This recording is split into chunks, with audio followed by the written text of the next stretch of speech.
মানুহে সূৰ্যৰ গুৰুত্ব, চন্দ্ৰৰ গুৰুত্ব, বায়ুৰ গুৰুত্ব, পানীৰ গুৰুত্ব বিজ্ঞানে আজি আলোচনা কৰিছে, কিন্তু বাথৌ ধৰ্মই যুগ যুগে এই পঞ্চতত্বৰ মাহাত্ম্যৰ কথা উল্লেখ কৰি আহিছে।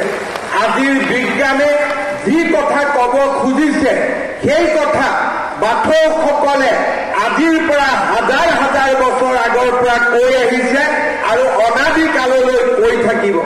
শ্ৰদ্ধাৰ ৰাইজ, আজি আমাৰ মাজত এচাম লোকে ক'ব বিচাৰে যে বাথৌতকৈ শ্ৰেষ্ঠ ধৰ্ম আছে আৰু সেইকাৰণে বাথৌ ধৰ্মৰ পৰিৱৰ্তে মূল ধৰ্ম গ্ৰহণ কৰা। মই আপোনালোকক ক'ব খোজো যে বাথৌ ধৰ্মৰ বাহিৰে বড়োসকলৰ বাবে শ্ৰেষ্ঠতম ধৰ্ম আন একোৱেই হ'ব নোৱাৰে।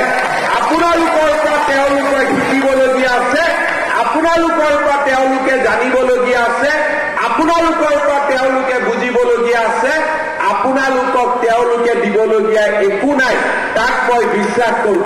আজি পৃথিৱীত কোন ধৰ্ম আছে যোনে এডাল গছৰ পবিত্ৰতাৰ মাজেৰে পঞ্চতত্বৰ জ্ঞানৰ সন্ধান দিয়ে? আজি পৃথিৱীত কোন ধৰ্ম আছে যি ধৰ্মই খেৰাই নৃত্যৰ দৰে অনুপম সংস্কৃতি পৃথিৱীক উপহাৰ দিব পাৰে? আজি পৃথিৱীত এনে কোন ধৰ্ম আছে যি ধৰ্মই আমাৰ প্ৰতিটো প্ৰজন্মকে উৎসাহিত কৰি আহিছে? মই বড়ো জাতিৰ লোকসকলক আহ্বান জনাম যে আপোনালোকে প্ৰতিজনে নিজৰ উঠি অহা প্ৰজন্মই যাতে বাথৌ ধৰ্মৰ মহত্বৰ বিষয়ে বুজিব পাৰি সকলোৱে নিজৰ ঘৰত সিজৌ গছ স্থাপন কৰি তাক ধূপ ধূনা চাকিৰে পবিত্ৰতাৰে তাক সুন্দৰ কৰি অলংকৃত কৰি আমাৰ উঠি অহা প্ৰজন্মই যাতে বাথৌ ধৰ্মৰ পৰা ক'তো ওলাই যাব নোৱাৰে তাৰ বাবে আপোনালোকে ব্যৱস্থা কৰিব লাগিব।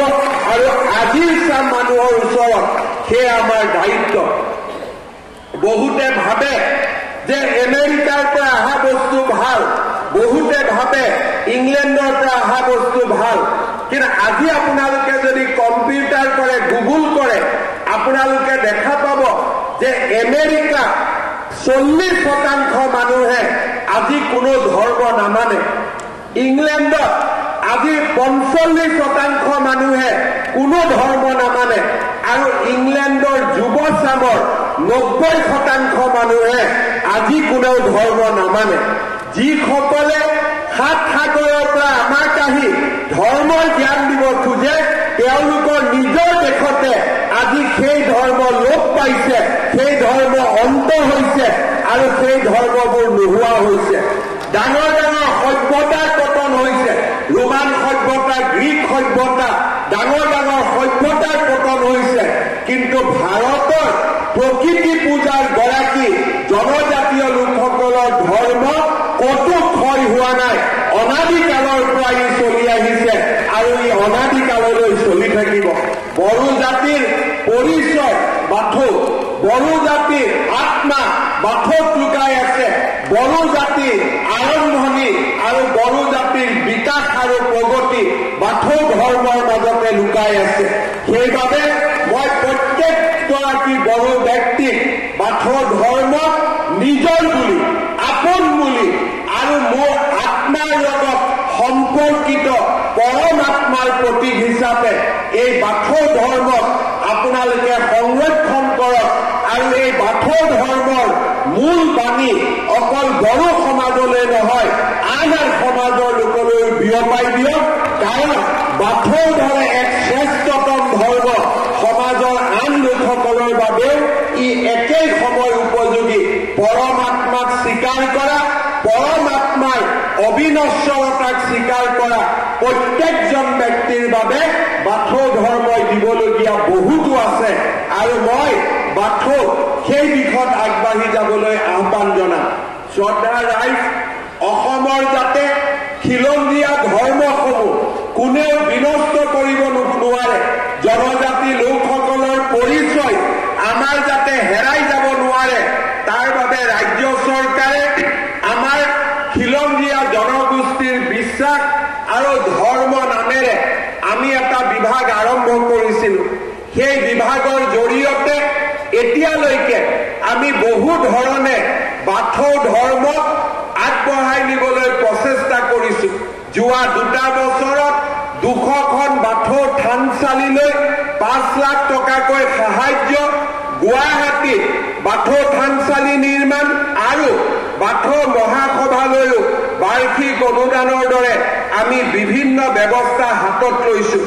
মই আজিৰ সভাতে আপোনালোকক ক'বলৈ ভাল পাইছোঁ যে আমাৰ খিলঞ্জীয়া বিশ্বাস আৰু ধৰ্ম বিভাগৰ পৰা বাথৌ থানচালী আৰু হেৰিটেজ চেণ্টাৰ নামেৰে চিৰাং, গোৰেশ্বৰ আৰু ঘোঁৰামাৰী তেজপুৰত আমি 3টা বৃহৎ বাথৌ থানচালী নিৰ্মাণৰ বাবে 15 কোটি টকা আগবঢ়াম।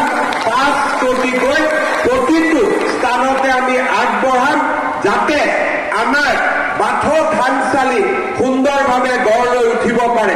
মই সকলো ক্ষেত্ৰতে চেষ্টা কৰোঁ ভাৰতীয় আৰু অসমীয়াত্ব আমাৰ জনজাতীয়, আমাৰ বড়ো, আমাৰ কাৰ্বি, আমাৰ মিচিং সমাজখন যাতে আগুৱাই থাকে।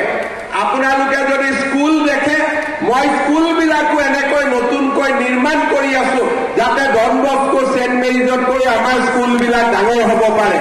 তেনেকৈ মই বিশ্বাস কৰোঁ যে বাথৌ ধৰ্মৰ উপাসনা স্থলীসমূহো ভাল হ'ব লাগে, ডাঙৰ হ'ব লাগে আৰু জগতে জানিব লাগে যে আমাৰ বড়ো সমাজে বাথৌ ধৰ্মক জাগ্ৰত কৰি ৰাখিছে, বাথৌ ধৰ্মক সঞ্জীৱিত কৰি ৰাখিছে। এই বছৰো মই ঠেলামাৰাত ঘোষণা কৰিছিলোঁ যে 500 বাথৌ থানচালীলৈ মই সহায় আগবঢ়াম।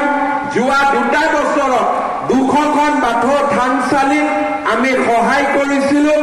এই বছৰো আৰু 100খন বাথৌ থানচালীত আমি 5 লাখ টকাকৈ সহায় আগবঢ়াম। বাথৌ মহাসভাই মোক তালিকা দিয়াৰ লগে লগে তাকো মই অনুমোদন জনাম। আজিৰ সভাত মই বিশ্বাস কৰোঁ লাহে লাহে আমি এনেকে আগুৱাই গৈ থাকিম।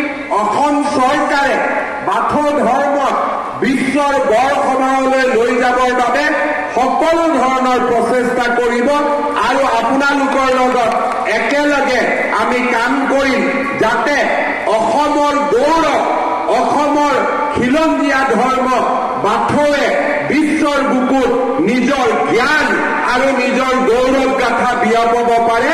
তাৰ বাবে মই প্ৰচেষ্টা কৰিম। মই আপোনালোকক বিশ্বাস দিয়াব খুজিছোঁ, আমাৰ নতুন দিল্লীত আমি এটা নতুন অসম ভৱনৰ মাটি লৈছোঁ। তাতে আমি নামঘৰ এটা প্ৰতিষ্ঠা কৰিম আৰু তাৰ লগতে সিজুগত স্থাপন কৰি দিল্লীত আমি বাথৌ ধৰ্মৰ গৌৰৱ গাথাও সংযোজন কৰিম। দ্বাৰকাত আমি ইতিমধ্যে মাটি লৈছোঁ। সেই দিশতো মই বাথৌ মহাসভাৰ পৰা সহায় আৰু সহযোগিতা বিচাৰিম। মই নতুন যুৱক যুৱতীক ক'ব খুজিম, বড়োসকলে যদি বাথৌ ব্ৰহ্মক এৰি দিয়ে, বড়োসকলে যদি নিজৰ বাগৰুম্বা, বৰদৈ চিখলা, খেৰাইক এৰি দিয়ে, বড়োসকলে যদি নিজৰ সাজ পোছাক এৰি দিয়ে, বড়ো সমাজে যদি নিজৰ ভাষা এৰি দিয়ে, বড়ো সমাজে যদি নিজৰ খাদ্য এৰি দিয়ে, বড়ো সমাজ কেতিয়াও সমাজত জীয়াই থাকিব নোৱাৰিব। আৰু এটাও যদি আৰু এৰি দিয়ে, এটা এৰি দিলে দ্বিতীয়টো এৰিব লাগিব, দ্বিতীয়টো এৰিলে তৃতীয় এৰিব লাগিব। গতিকে আমাৰ লক্ষ্য হ'ব লাগে দুৱাৰ আৰু খিৰিকী আমি খোলা ৰাখিম, কিন্তু ভৰিৰ তলৰ মাটি আমি কাকোৱে